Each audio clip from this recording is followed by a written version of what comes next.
The word church for me was a building. Abi? And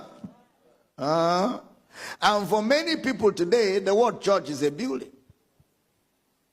That's why people will spend a lot of money to build a physical building and call it church. Meanwhile, God has never lived there.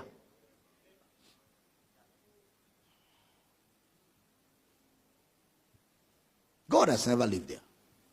You know, with the knowledge I have now, if I were to build a church again, I won't build. I won't build a church.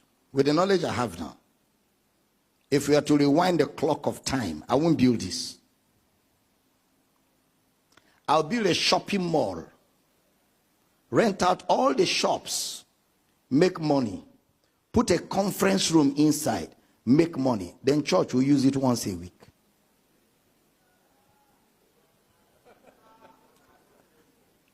If I was to reverse the clock of time, because this building is a waste. We only gather here on Sunday. Monday to Saturday is empty. Nobody is using the space. We could have been making money here all the week long. And on Sunday we use it for 5 hours and rent it out the rest of the day, still making money.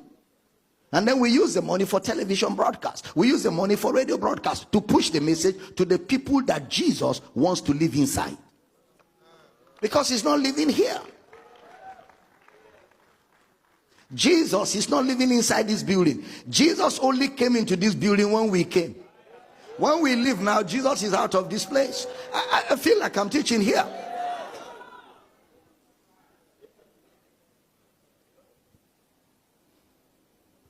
Why are you looking at me like that?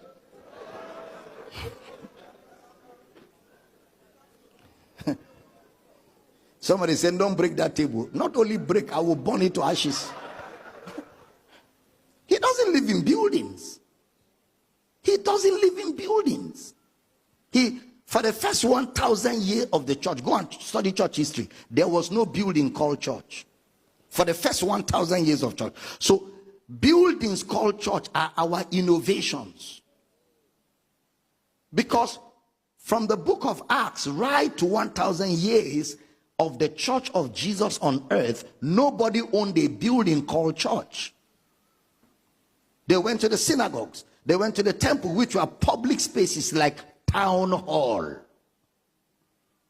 Like town hall. They met there on Saturdays. And after that, they left. And the synagogue was used for other things. Have you not read where Jesus came and they were buying and selling inside? So that means the synagogues were used for buying and selling when it was not Sabbath.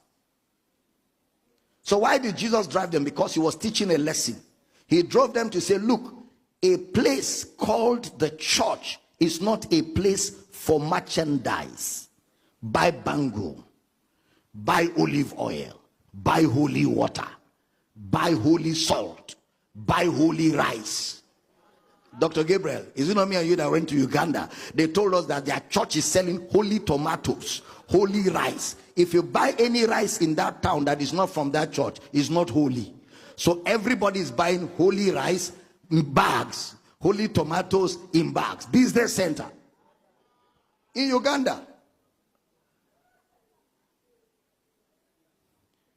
My house shall be called a house of prayer for all nations, but you have turned it into a den of thieves, a place of merchandise.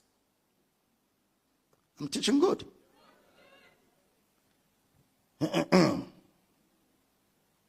So we used to think that the church is a building. So somewhere in your mind, you may not really know what the ecclesia is. And you know, most of us, what we have are the things we used to know. And it's difficult not to know them again because they've been long established in our minds.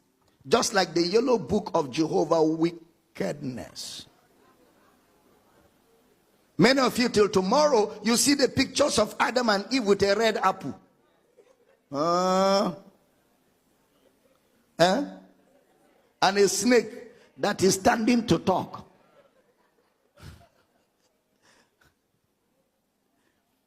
You see, how Moses broke the 10 commandments. All in that book. Teaching good? And so for some of us, that formed our theology. So when Abel Damina says there was no tree and no eating in the garden, yeah, Jehovah Witness picture comes back to your mind. You say, Damina, heresy.